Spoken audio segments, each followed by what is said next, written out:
வையகம், வாழ்க வையகம், வாழ்க வளமுடன். வாழ்க, குருவே துணை.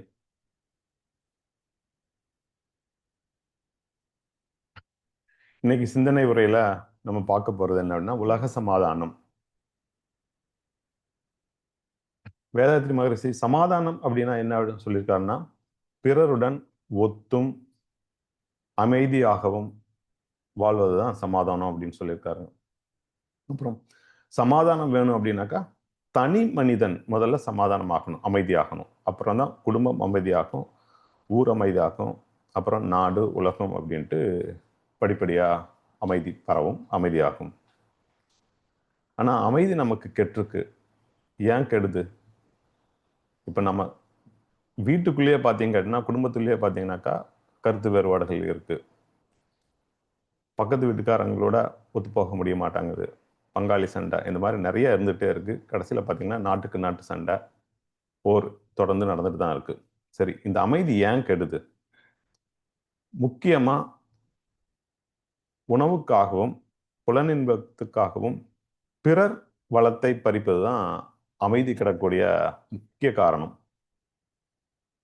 இயற்கை மனித வாழ்க்கைக்கு தேவையான அனைத்தையும் கொடுத்திருந்தாலும், இதை வச்சுட்டு நம்ம துன்பப்படாம வாழ்றோமா அப்படின்னா கிடையாது. ஆனா கடவுள் நமக்கு இந்த இயற்கையை பயன்படுத்தி நமக்கு துன்பப்படாம வாழ்றதுக்கு உண்டான அனைத்து தகுதியும் கொடுத்திருக்காரு. பிறர் இன்பம் கெடாமல் உழைத்து வாழ்னா தான் மனிதர்களுக்கு மேம்படும், வாழ்க்கை மேம்படும். ஆனா காலத்தாலையும் இடத்தாலையும் சமுதாயத்துல கொஞ்சம் கொஞ்சமா உயர்ந்து அதிகாரத்தாலையும் புகழாலையும் மதிப்பு வரும்போது உழைக்காம பொருளும் புகழும் ஈட்ட முடியும், புலனின்பம் அடைய முடியும் அப்படின்ட்டு தெரிஞ்சுக்கிட்டான் மனுஷன். அதற்கு அப்புறம் தான் இந்த ஆசைகள் பெருக ஆரம்பிச்சது. ஆசைகள் 4 வகையா இருக்குங்க. ஒண்ணு பொருள், புலனின்பம், புகழ், அதிகாரம். இதை மீது ஜாஸ்தி ஆசைப்படுறாங்க. முடிவு பெறாத எண்ணம் தான் பிறர் வளம் பறிக்கிற செயல்களாக மாறுது. அதற்கு பதில் போதும் என்ற எண்ணம் மாறினால்தான் மனிதன் தன்னை பற்றி சிந்திக்க முடியும். இந்த போதும் என்ற எண்ணம் தான் மன அமைதி அடைய முடியும், மன அமைதி அடைய செய்யும். போதும் என்ற மனமே பொன் செய்யும் மருந்துன்னு சொல்லியிருக்காங்க. இந்த எண்ணத்தை வளர்க்கணும், அப்பதான் நம்ம அமைதி அடைய முடியும். இந்த போதும் என்ற மனம் வராத வரையில் மனிதன் விலங்கினத்தன்மையிலிருந்து மாற முடியாதுங்க. இதை மாற்றுறதுக்கு தான் பழங்காலத்துல போதனை முறை அப்படின்னு சொல்லி கடைபிடிச்சிருக்காங்க. அதுல இறை வழிபாடு, அறநெறியையும் போதித்தார்கள். இறைநிலைதான் மனிதனிடத்திலே அறிவாக இருக்கிறது, அனைவரிடத்தும் உள்ளதும் இறைநிலையே அப்படிங்கிறது தெரிஞ்சா மட்டும்தான் மனிதன் மனிதனாக இருக்க முடியும். இந்த மனிதன் மனிதன் அறியும் போதுதான் யாருக்கும் துன்பம் தர மாட்டான். துன்பம் கொடுக்க இல்லை அப்படின்னா அன்பும் கருணையும் மேம்படும். இது அங்கே இறைநிலையின் பண்புகள். மனிதனுக்கு மட்டும்தான் அவனுடைய செயல் திறமையை, அறிவு திறமையாலும் இயற்கை வளத்தை வாழ்வின் வளமாக மாற்றக்கூடிய ஆற்றல் படைச்சிருக்காரு கடவுள். ஆனா தனி ஒருவனால வாழ்க்கைக்கு தேவையான அனைத்தையும் செய்து கொள்ள முடியாதுங்க. சமுதாயத்திற்கோட சேர்ந்துதான் அதை நமக்கு தேவையை பூர்த்தி செய்ய முடியும். சமுதாயத்தோட ஒன்றி ஒத்து உதவி வாழ்ந்தா தான் வாழ்க்கை சிறப்பாக இருக்கும். நம்ம எப்பவுமே பார்த்தீங்கன்னாக்கா பிறர் பொருளையும் பிறர் உதவியையும் நாடித்தான் சமுதாயத்தில் இருக்கோம். அப்ப நம்ம சமுதாயத்திலிருந்து பிறர் உதவியை பெறும்போது நாமும் அவங்களுக்கு திரும்ப செய்யணும். அப்ப அது நமது உழைப்பாக இருக்கலாம், அல்லது பொருளாக இருக்கலாம், அறிவாக கூட இருக்கலாம். இது மற்றவங்களுக்கு இதை கொடுத்து செய்யறதா அறநெறி அப்படின்னு சொல்லியிருக்காங்க. அறநெறி 3 வகையா இருக்கு. ஒன்று ஒழுக்கம், கடமை, ஈகை. இந்த 3ம் சேர்ந்ததாங்க அறநெறி. ஒழுக்கம் அப்படிங்கிறது தற்காலத்திலோ பிற்காலத்திலோ தனக்கோ பிறர்க்கோ உடலாலோ மனதாலோ துன்பம் தராமல் செய்ய அனைத்து செயல்களும் ஒழுக்கமான செயல்கள் சொல்லியிருக்கோம். கடமை அப்படிங்கிறது 5 வகையாக சொல்லியிருக்காருங்க மகரிஷி. தனக்கும் குடும்பத்துக்கும் சுற்றத்திற்கும் ஊராருக்கும் உலகத்திற்கும் செய்யும் கடமை 5 வகையான கடமைன்னு சொல்லியிருக்காருங்க. இதை முறையே முக்கியம், கெடாமலும் பார் ஒன்றினால் மற்றொன்றுன்னு தெளிவா சொல்லியிருக்காருங்க. அது எல்லாத்தையும் செய்யணும். ஆனா தனக்கு கடமை செஞ்சுக்காம குடும்பத்துக்கோ இல்ல சுற்றத்துக்கோ பண்ண கூடாது. எல்லாத்தையும் முதல்ல தனக்கு, அப்புறம் குடும்பத்துக்கு, அப்புறம் சுற்றத்திற்கு, அப்புறம் ஊருக்கு, அப்புறம் உலகத்துக்கு அப்படின்னு சொல்லியிருக்காருங்க. இதை முறையா செஞ்சாதான் அது கடமையாக இருக்கும். நம்ம வாலிப பருவம் வரை, பிறந்ததுலேருந்து வாலிப பருவம் வரை பார்த்தீங்க அப்படின்னாக்கா, நம்ம சமுதாயத்தை சார்ந்து மட்டும்தான் வாழறோம். அது இல்லாம நம்மளால எதுவும் பண்ணிக்க முடியறது இல்லை. அதே மாதிரி வயதானதுக்கு அப்புறமும் நம்ம சமுதாயத்தை சார்ந்தே வாழ வேண்டியிருக்கு. ஏன்னா உடல் ஒத்துழைப்பு இருக்காது, வருமானம் இருக்காது. நம்ம என்னதான் சேர்த்து வச்சிருந்தாலும் எல்லா உழைப்பும் சமுதாயத்திலிருந்து எடுத்துட்டு அதிலிருந்து தான் நம்ம வாழறோம். அப்ப நம்ம என்ன பண்ணணும்? நம்மனால உழைக்க முடியும் அப்படிங்கிற பருவத்துல நம்மனால முடிந்த உதவிகளை மற்றவர்களுக்கும் செய்யணும், சமுதாயத்துக்கும் கொடுக்கணுங்க. இப்போ ஃபாரின்ல எல்லாம் டைம் பேங்க் அப்படின்னு ஒன்று சொல்லியிருக்காங்க, ஆரம்பிச்சிருக்காங்க. இது எதுக்கு அப்படின்னா, நம்மனால வேலை பார்க்க முடியும், பிறருக்கு உதவ முடியும் அப்படிங்கும்போது யாருக்கு உதவி தேவைப்படுதோ நம்மனால 4 மணி நேரம் 2 மணி நேரம் வாரத்தில் போயிட்டு நம்ம பண்ணி கொடுத்துட்டோம்னா அதை வந்துட்டு நம்ம சேவிங்ஸ் பேங்க் மாதிரி பணம் சேர்த்து வைக்கிற மாதிரி, ஃபியூச்சர் ரிட்டையர்மெண்ட் லைஃப்க்கு பணம் சேர்த்து வைக்கிற மாதிரி நம்ம அதை டைமை சேர்த்து வைக்கிறோம். எதுக்கு அப்படின்னா, நமக்கு ஒரு வேளை துணை தேவைப்பட்டால் அந்த நம்ம சேர்த்து வச்சிருந்த டைம்ல இருந்து அந்த பேங்க்கு நம்ம ரிக்வஸ்ட் பண்ணோம்னா அவங்க நமக்கு அனுப்புறாங்களாம். இது வந்துட்டு ஒரு நல்ல திட்டமாக தான் தெரியுது. ஏன் இந்த திட்டம் வருது அப்படின்னா, நாம கூட்டுறவு அப்படிங்கிறத மறந்துட்டோம். குடும்பத்துக்குள்ளேயே ஒற்றுமை இல்லை. இப்பெல்லாம் பார்த்தீங்கன்னா கல்யாணத்துக்கு முன்னாடியே தனி குடும்பத்திடம் போயிடுறாங்க. ஸோ அதெல்லாம் இருக்கிறதுனால இது ஃபோர்ஸ் பண்ணி நம்ம டைமை சேவ் பண்ண வைக்க வேண்டி இருக்கு. அதுக்கு தள்ளிட்டோம். நம்மளே அந்த நிலைமைக்கு தள்ளிட்டோம். அப்புறம் ஈகை அப்படின்னு பார்த்தீங்க அப்படின்னாக்கா, துன்பப்படுபவர்களுக்கும் தேவைப்படுபவர்களுக்கும் நம்மால் முடிந்த உதவிகளை தொடர்ந்து செய்து கொண்டே இருக்கணுங்க. நம்ம செய்யும் உதவி உடல் உழைப்பாகவும் இருக்கலாம், அறிவு பங்கீடாகவும் இருக்கலாம், அல்லது பொருள் உதவியாகவும் இருக்கலாங்க. சரி, 3வது பார்த்தீங்க அப்படின்னாக்கா, மதரிஸ் என்ன சொல்லியிருக்காருன்னா, இயற்கையின் பேராற்றலும் அதன் இயக்க ஒழுங்கும் அதன் ஆட்சி நேர்மையும் மனிதன் உணரும் போதுதான் அதை மதித்து வாழும் நெறியான அறநெறி மனித வாழ்வில் மலரும் அப்படின்னு சொல்லியிருக்காரு. ஸோ நம்ம இயற்கையையும் இயற்கையோட படைப்புகளோட விதிகளையும் தெரிஞ்சு வாழணுங்க. தவறு செய்தால் தண்டனை இருக்கிறது என்பது இறைநிலையின் நீதி. அதை யாராலும் மாற்ற முடியாதுங்க. இதை தெரிஞ்சு கொள்ள வேணும் என்றால் அதற்கு இறை உணர்வு வேணும். இதற்குத்தான் இறை வழிபாடு என்பதை கற்பித்தார்கள். இதை உணர்ந்து மக்களோடு ஒற்றுமையாக வாழ்வது தான் அறநெறி அப்படின்னு பெரியவங்க சொல்லியிருக்காங்க. ஆனா எல்லா மதங்களும் இதைத்தான் சொல்லுது. ஆனா சொல்ற விதம் தான் வேற. ஆனா இப்படி நடக்குதா அப்படின்னு பார்க்கணும். என்ன நடந்துட்டு இருக்கு நம்ம வாழ்க்கையில? இந்த உலகத்துல ஏன் இந்த மாதிரி நடக்கு? எத்தனை பேர் நிம்மதியா இருக்காங்க? எத்தனை பேர் வாழ்க்கையில சிக்கல்கள் இல்லாம இருக்காங்க? இதுக்கெல்லாம் காரணம் என்ன? இறைவன் அழகாக இந்த உலகத்தை படைத்திருக்கிறான். ஆனா உயிர்கள் வாழ்வதற்கு எல்லாமே இருக்கு. ஆனாலும் நம்ம சரியா அதை உபயோகிக்கப்படுத்தாமல் இருக்கிறதுனா காரணம். என்ன இருந்தும் நம்ம அதை உபயோகப்படுத்தாம இருக்கிறது காரணம் என்ன அப்படின்னாக்கா, நம்மளோட ஆசைகள்.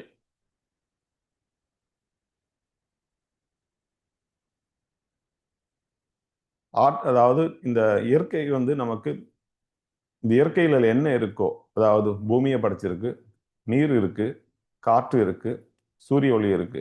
இந்த 4ம் இல்லாம எதுவுமே உயிர் வாழ முடியாது. இந்த 4யும் இறைவன் ஃப்ரீயா கொடுத்துருக்காரு. ஆனா அதை நம்ம என்ன பண்றோம்?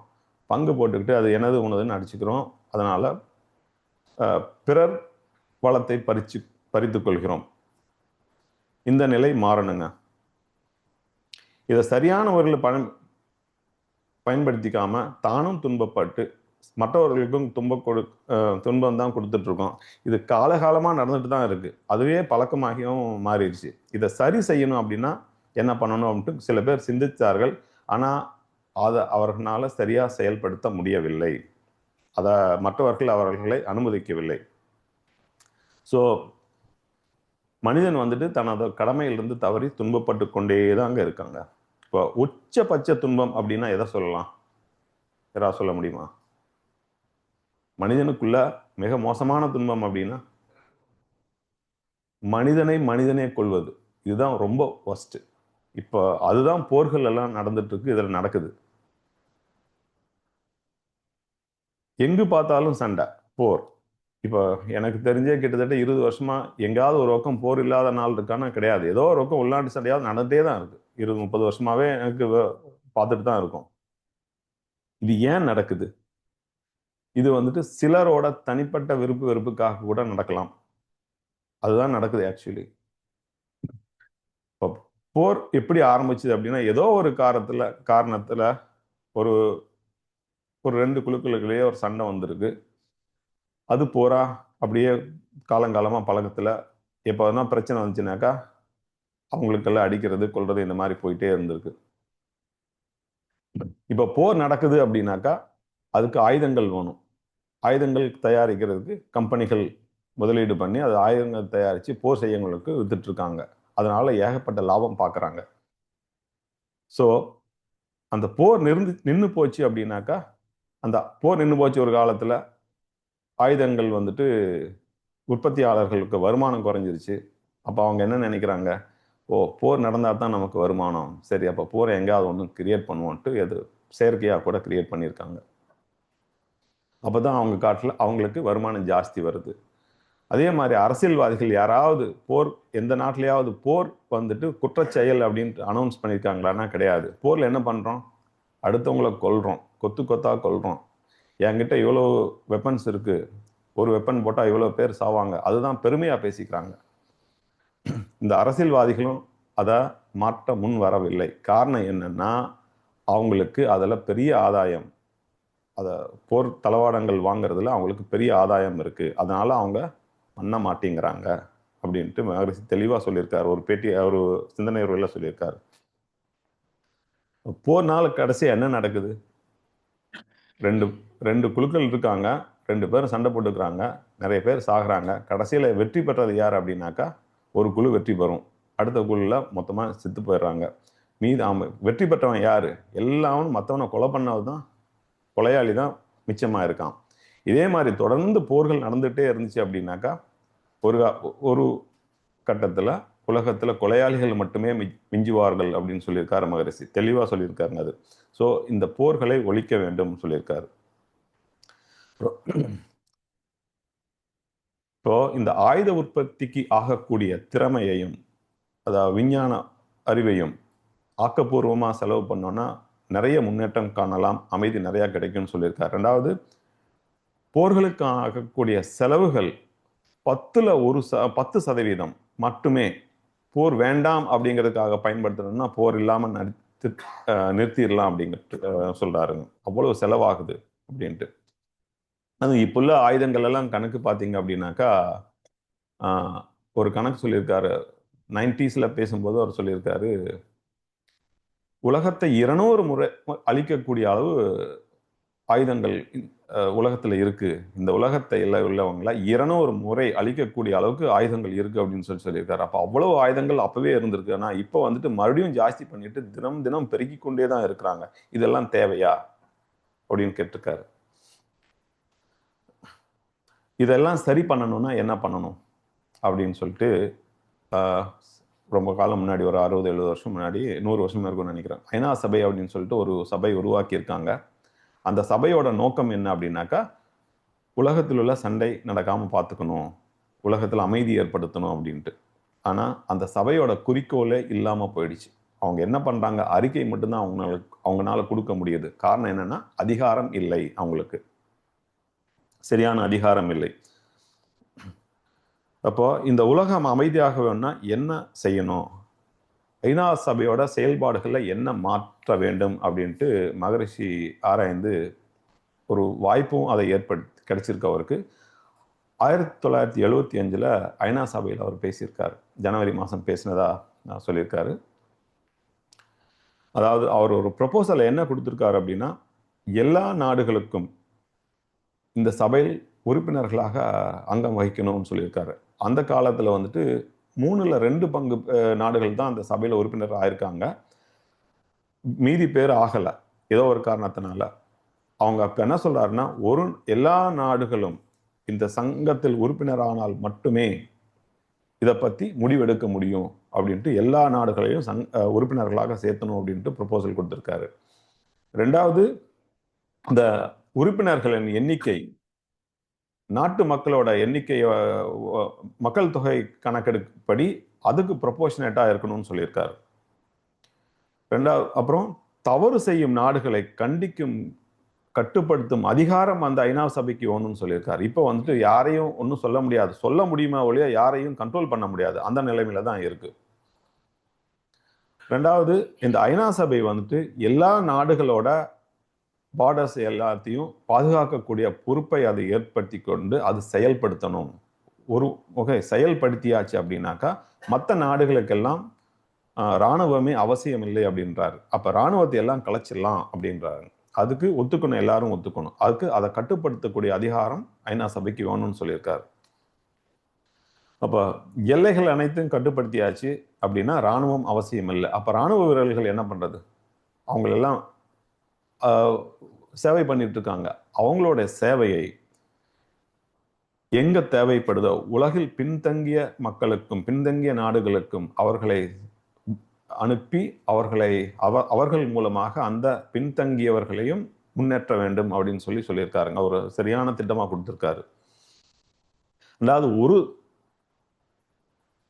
ஒவ்வொரு நாடும் தனித்தனியா இராணுவம் வைத்திருந்தால் உலக சமாதானம் ஏற்படக்கூடிய வாய்ப்பே இல்லை அப்படின்னு சொல்லியிருக்காரு. ஸோ அந்த இராணுவத்தை கலைக்கணும் அப்படின்ட்டாருங்க. சரி, இதெல்லாம் கேட்டுட்டு ஐநா சபையில் உள்ளவங்க என்ன சொல்லியிருக்காங்க அப்படின்னாக்கா, உங்க திட்டம் எல்லாம் நல்லா இருக்கு, உங்க ப்ரொபோசல் ரொம்ப நல்லா இருக்கு. ஆனா ஒரு நாட்டின், அதாவது தனி மனிதன் யார் ப்ரொபோசல் பண்ணா எங்களால் அதை ஏற்றுக்க முடியாது. ஸோ அது வந்துட்டு உங்களுக்கு ஒரு நாட்டின் மூலமாக, ஒரு பிரதமர் மூலமாகவோ அல்லது அவர்களோட ஈக்குவலா உள்ள பவர் உள்ள அவங்க மூலியமா நீங்க சப்மிட் பண்ணீங்கன்னா அதை நாங்கள் கன்சிடர் பண்றோம் அப்படின்ட்டு இருக்காங்க. அப்புறம் மகரிஷி வந்திருக்காரு. வந்து ஒரு கமிட்டி அமைச்சு அதை திட்டங்கள் செயல் வடிவம் கரெக்டாக எழுதி அதை சென்ட்ரல் கவர்மெண்ட்ல சப்மிட் பண்ணியிருக்காங்க. பார்த்துட்டு வெயிட் பண்ணி பார்த்துருக்காங்க. அதுலேருந்து எந்த தகவலும் இல்லை. அதுக்குள்ளே ஆட்சி மாறி போச்சு. புது பிரதமர் வந்துட்டாரு. அவர்கிட்டையும் பண்ணியிருக்காங்க. இந்த மாதிரி 4-5 வருஷம் ட்ரை பண்ணி 3 பிரதமர்களை சந்தித்து விட்டார்கள். ஆனால் எந்த பலனும் இல்லை அப்படிங்கிறது மகரிஷி சொல்லியிருந்தாரு. அப்புறம் கடைசியில் விசாரிக்க போகும்போது ஏன் அப்படின்னா அவங்களுக்கு அதில் ஆதாயம் இல்லை அப்படிங்கிற ஒரு விவரம் இவருக்கு கிடைக்குது. ஏன் ஆதாயம் இல்லை அப்படின்னா போர் தளவாடங்கள் வாங்குறதுல ஏகப்பட்ட கமிஷன் இருக்கு. இந்த உள்நாட்டில் பண்றதெல்லாம் ஒண்ணுமே இல்லை. சுண்டக்கா அதுல வர்றது பார்த்தீங்கன்னாக்கா பல தளம் ஒரு டீல பல தலைமுறைகளுக்கு உண்டான பைசா அவங்க பார்த்துறாங்க அப்படின்ட்டு அவர் ஒரு உரையில சொல்லியிருப்பாரு. சரி, இது வேண்டாம் அப்படின்ட்டு இதுக்கு வேற என்ன வழி அப்படின்னு சொல்லிட்டு மறுபடியும் தேடும்போது உலகத்தினால் அங்கீகரிக்கப்பட்ட ஒரு சேவா சங்கத்தின் மூலமாக இந்த ப்ரொபோசல் மறுபடியும் சப்மிட் பண்ணலாம், அதுக்கு ஒரு வாய்ப்பு இருக்கு அப்படின்னு சொன்னேன். லயன்ஸ் கிளப் மூலியமா பண்ணியிருக்காங்க. லயன்ஸ் கிளப் மூலியமா பண்ணி ப்ரொபோசல் சேர்ந்துருச்சான்.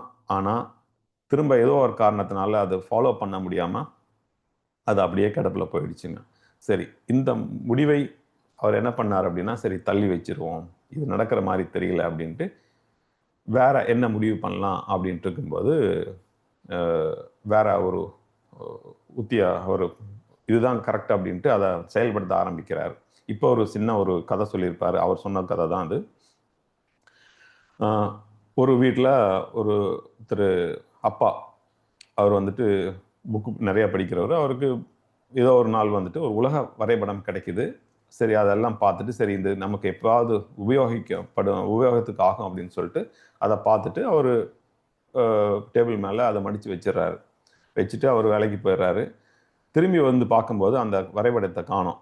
சரி, இந்த பையன் இருக்கான், பையன் யாரும் பார்த்தீங்களான்னு கேட்டால், ஆமாப்பா அங்கேருந்து ஒரு பேப்பர் நான் எடுத்தேன் அப்படின்ட்டு. அதான் எங்கே அப்படின்னு கேட்டால், அது கிழிச்சு கிழிச்சு துண்டு துண்டாக கிடக்கு. அவன் கிழிச்சு விளையாண்டுருக்கான், ஏதோ பண்ணியிருக்கான், கிழிஞ்சு போச்சு, ஒன்று துண்டு துண்டாக ஆயிடுச்சு.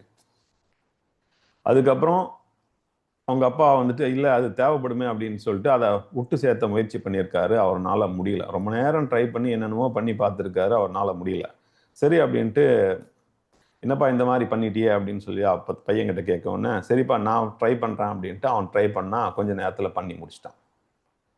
அப்புறம் தான் தெரியுது, எப்படிப்பா பண்ணான்னு கேட்குறாரு. அப்பா அதில் படத்தில் ஒரு அந்த பேப்பரில் ஒரு மனுஷனோட படம் போட்டிருந்தது. அப்போ கால் எங்கே இருக்கும், கை எங்கே இருக்குன்னு நமக்கு தெரியும், தலை எங்கே இருக்குன்னு தெரியும், அதெல்லாம் பார்த்து சீக்கிரம் ஒட்டிட்டேன் அப்படின்ட்டார். அப்புறம் தான் அவரும் நோட் பண்ணியிருக்காரு, உலக வரைபடம் ஒரு பக்கம் ஒரு சைட்லையும், அடுத்த சைடில் ஒரு மனிதனோட படமும் இருந்திருக்கு. அப்போ நினச்சிருக்காரு, உலகத்தை சரி பண்ணுறது அப்படிங்கிறது அவ்வளோ சீக்கிரமாக ஆகக்கூடிய காரியம் கிடையாது. ஸோ மனிதனை சரி பண்ணால் உலகம் ஈஸியாக சரியாயிடும் அப்படின்னு சொல்லித்தான் நமக்கு அற்புதமான மனவளக்கலை அப்படின்னு சொல்லிட்டு கொடுத்துருக்காரு. மனித வாழ்வை மேம்படுத்துறதுக்குண்டான ஒரு நல்ல கலையாக கொடுத்துருக்காருங்க. அப்போ இந்த மனிதனை சரி பண்ணணும் அப்படின்னா என்ன பண்ணணும்? முதல்ல தனி மனிதன் ஒழுக்கமாகணும். அதுக்கு இப்போ சிஸ்டத்தையே மாற்றணும் அப்படின்ட்டு இருக்காரு. கல்வி முறையில் மாற்றம் வேணும்னு சொல்லியிருக்காருங்க. அதாவது அறிஞர்களைத்தான் ஆட்சியாளர்களாக வர வேண்டும் சொல்லியிருக்காரு. ஆனால் நடைமுறையில் என்ன இருக்கு? அறிவாளிகள் எல்லாம் சட்டம் செய்ய வேண்டும், அந்த சட்டம் என்னவென்றே தெரியாதவர்கள் எல்லாம் ஆட்சி செய்ய வேண்டும் அப்படிங்கிறதான் இப்போ நடைமுறையில் இருக்கு. நல்லா படித்தவங்கெல்லாம் வேலைக்கு போயிடுறாங்க, மாச சம்பளத்துக்கு வேலை பார்க்குறாங்க. அரசியல்வாதிகள் படிக்கவே மாட்டாங்க, எல்லாத்தையும் ஆட்டி படிக்கிறாங்க. அதுதான் இப்போ நடந்துட்டு இருக்கு. அந்த நிலைமை மாறணும் அப்படின்ட்டு இருக்காருங்க. இன்னொன்னு சொல்லியிருக்காரு ஒரு கவிதையில, வாழத் தெரியாதோர் வாழும் நாட்டில் ஆளத் தெரியாதோர் ஆட்சியே நடைபெறும். கோலை, கயவர், கொலைஞர், தடியர்கள், ஏழை, நோயுற்றோர் எங்கும் காட்சியாம் அப்படின்னு சொல்லியிருக்காரு. இப்ப நமக்கு தனி மனிதன் சரியா வாழத் தெரியல அப்படின்னாக்கா இந்த மாதிரிதான் நடக்கும் அப்படின்ட்டு இருக்காருங்க. அப்ப உலக சமாதானம் வேணும் அப்படின்னாக்கா பிறக்கக்கூடிய குழந்தைகள் நல்லவர்களாக வேணும் அப்படின்னு, அதற்கு பெற்றோர்களும் நல்லவர்களாக வேணுங்க.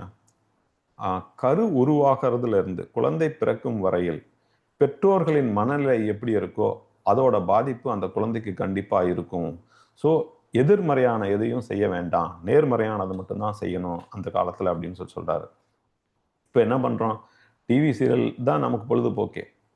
அதுல ஏதாவது ஒன்றாவது நேர்மறையா இருக்கா அப்படின்னா கிடையாது. ஸோ நம்ம அதை பார்த்துட்டே இருக்கும்போது அந்த கருவில் உள்ள குழந்தைகளுக்கும் அந்த தாக்கம் ஏற்படுது. இந்த குழந்தைகள் எண்ணமும் வளரும் போது எதிர்மறையாக தான் வருது அப்படின்ட்டு சொல்றாரு. ரெண்டாவது, குழந்தைகள் பிறந்து 10 வயசு வரைக்கும் பெற்றோர் இடத்துல இருக்கலாம், பெற்றோர் வளர்க்கட்டும், தப்பில்லை. அதுக்கு அப்புறமா அறிஞர்களால் சாரி குழந்தைகளை பராமரிக்கப்பட வேண்டும் அப்படிங்கிறாருங்க. அதாவது குருகுல கல்வி மாதிரி. பழங்காலத்துல எல்லாம் பார்த்தீங்கன்னாக்கா ஒரு குழந்தைகளை கொண்டு போயிட்டு குருகுலத்தில் விட்டுருவாங்க. அங்கதான் அவங்க எல்லாமே படிச்சுக்குவாங்க. வாழ்க்கைனா என்ன, தொழில்னா என்ன, தற்காப்பு கலைகள் எல்லாமே படிச்சுக்கிறாங்க. அதே மாதிரி நல்ல அறிஞர்கள் தான் குழந்தைகளை பராமரிக்க வேண்டும் அப்படிங்கிறாங்க. அப்படி பராமரிக்கும் போது கல்வியிலும் மாற்றம் கொண்டு வரணும், கல்வியில வாழ்க்கை கல்வியையும் சேர்த்து அவங்களுக்கு சொல்லித்தரணும் அப்படிங்கிறாங்க. இப்படி வளரும் குழந்தைகள் பெரியவங்களாகும் போது நல்ல மனிதர்களாக, அறிஞர்களாக மாறுவார்கள், விஞ்ஞானிகளாக வருவார்கள், தலைவர்களாகவும் உருவெடுப்பார்கள் அப்படின்னு சொல்லியிருக்காரு. இப்படி உருவாக்கும் சமுதாயம் தான் உலக சமாதானத்தை அடையறதுக்கு வழிவகுக்கும் அப்படின்னு சொல்றாரு. ஆனா இப்போதுள்ள நடைமுறை என்னங்க? அறிஞர்களும் விஞ்ஞானிகளும் அரசியல்வாதிக்கும் தொழில் முனைவோருக்கும் அடிமைகளாக இருக்கிறார்கள். இதுவும் அவர் சொன்ன ஒரு கோட் தான். இந்த நிலை கண்டிப்பா மாறணும். இந்த நிலை மாறணும் அப்படின்னா, அதாவது ஆரம்பத்துல இருந்து இந்த சீர்திருத்தங்கள்லாம் செய்யணும் அப்படின்ட்டு. இப்போ என்னோட அனுபவத்தையும் அதுல ஒன்று சொல்லிக்கிறேன். நான் ஒரு 10 வருஷம் முன்னாடி 2006ல் 2016ல் எனக்கு ஒரு வாட்ஸ்அப்ல மெசேஜ் வந்துச்சுங்க. ஆர் யூ வெங்கடேஸ்வரம் வாழவாடி அப்படின்ட்டு வந்துச்சு. ஆமா அப்படின்ட்டோம். அது மட்டும்தான் வந்துச்சு. சரின்னு பார்த்தா அதுல அப்துல் காதர்னு ஒரு பேர் இருந்துச்சு. எனக்கு ஸ்ட்ரைக் ஆச்சு. அப்துல் காதர்னு ஒரே ஒரு ஆள் தான் தெரியும் ஊர்ல. அது என்னோட படிச்ச ஒருத்தர் அப்படின்னு சொல்லிட்டு உடனே கூப்பிட்டேன். ஆமாம் அப்படின்னு சொல்லிட்டு அவரும் நானும் படிச்சதுக்கு அப்புறம் அப்பதான் முதல்ல கான்டாக்ட் இருக்கு. அதுக்கு வரைக்கும் சுத்தமா விட்டு போச்சுங்க. அவரும் கேட்டா இந்த மாதிரி உன்னை தேடிட்டே இருக்கோம் 4-5 வருஷமா, நீ காணாம போயிட்ட அப்படின்ட்டாரு. ஏன்னா நான் இங்க இருந்ததுனால ஊர்லயும் ஜாஸ்தி டச்சு கிடையாது, அப்படியே விட்டு போயிடுச்சு. எதுக்காக கூப்பிட்டாங்க அப்படின்னாக்கா 25 இயர்ஸ் அனிவர்சரி கெட் டுகெதர் எங்க பேட்ச் முடிஞ்சதுக்கு. சரி அப்படின்ட்டு வா அப்படின்னாங்க. சரி வரேன் அப்படின்ட்டு போயிட்டு வந்தேன். அங்க போய் பார்த்ததுக்கு அப்புறம் தான் தெரியுது யார் எப்படி இருந்தாங்க, இப்படி இருந்தவனா இப்படி ஆயிட்டான் அப்படிங்கிற மாதிரி இருக்கு. ஏன்னா நல்லா படிச்சு ரேங்க் வாங்கினவங்க எல்லாரும் அங்கங்க வேலையில போய் செட்டில் ஆயிட்டு மாச வேலைக்கு சம்பளத்தில் இருக்காங்க. யாருமே ஃபர்ஸ்ட் 10 ரேங்க் வாங்கினவங்கன்னு நினைக்கிறேன், அது நானும் ஒருத்தன், யாருமே சுயதொழில் பண்ணல. எல்லாருமே என்ன பண்றோம், அடுத்தவங்ககிட்ட வேலைக்கு தான் போயிட்டு இருக்காங்க. இந்த அதாவது வேலை கிடைக்காம கம்ப்ளீட் பண்ணாம அரியர் வச்சு பாஸ் பண்ணவங்க, இன்னும் கம்ப்ளீட் பண்ணாதவங்க எல்லாம் இருக்காங்க இல்லையா, அவங்க என்ன பண்ணிட்டு இருக்காங்க அப்படின்னாக்கா அவங்களுக்குனால முடிஞ்ச அளவு சொந்த தொழில் பண்ணிட்டு யார் கேட்டாலும் ஏதோ ஒன்று பிஸ்னஸ் பண்ணிட்டு இருக்காங்க. அதுல 2 பேர் அரசியல்வாதியாகவும் ஆயிட்டாங்க. ஒரு ஆள் வந்துட்டு எம்எல்ஏ சீட்டுக்கு வேற நின்னாரு போன எலெக்ஷன்ல.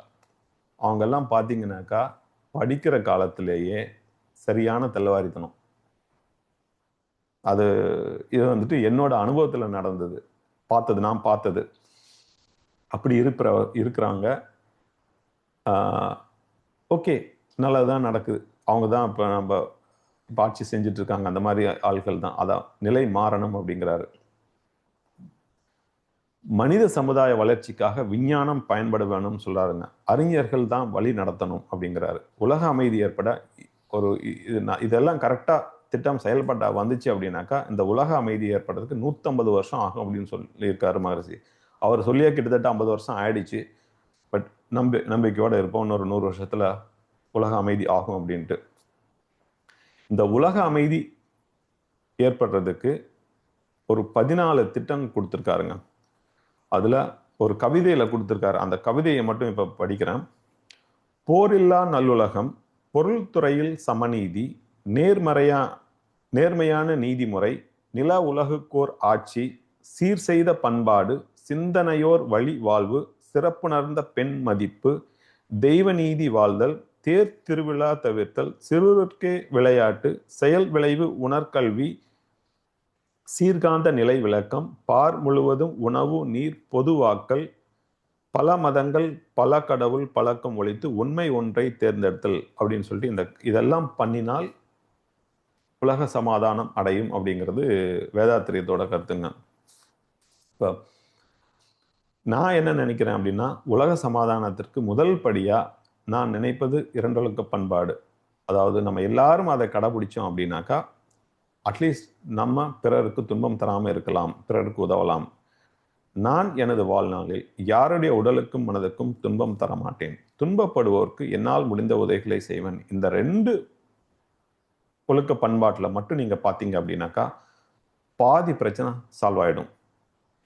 இன்னொரு அற்புதமான கவிதை கொடுத்துருக்காருங்க, உலக நல வேட்பு அப்படின்ட்டு. அது நம்ம தினமும் இதெல்லாம் நம்ம தினமும் சொல்றதுதான், இருந்தாலும் இந்த தலைப்புக்கு இது ஒத்து வருதுன்ட்டு திரும்ப நான் சொல்லணும்னு வந்திருக்கேன். உலகிலுள்ள பொறுப்புடைய தலைவரெல்லாம் உயிரறிவை உள்ளுணர்வாய் பெறுதல் வேண்டும். உலகனைத்து நாடுகளின் எல்லை காக்க ஓருலக கூட்டாட்சி வலுவாய் வேண்டும். உலகில் போர் பகை அச்சமின்றி மக்கள் உழைத்துண்டு வளம் காத்து வாழ வேண்டும். உலகெங்கு மனித குலம் அமைதி எனும் ஒரு வற்றாத நன்னீதி பெற்று வேண்டும் அப்படின்ட்டு அந்த உலக நல வேட்புல மகரிஷி சொல்லியிருக்காரு.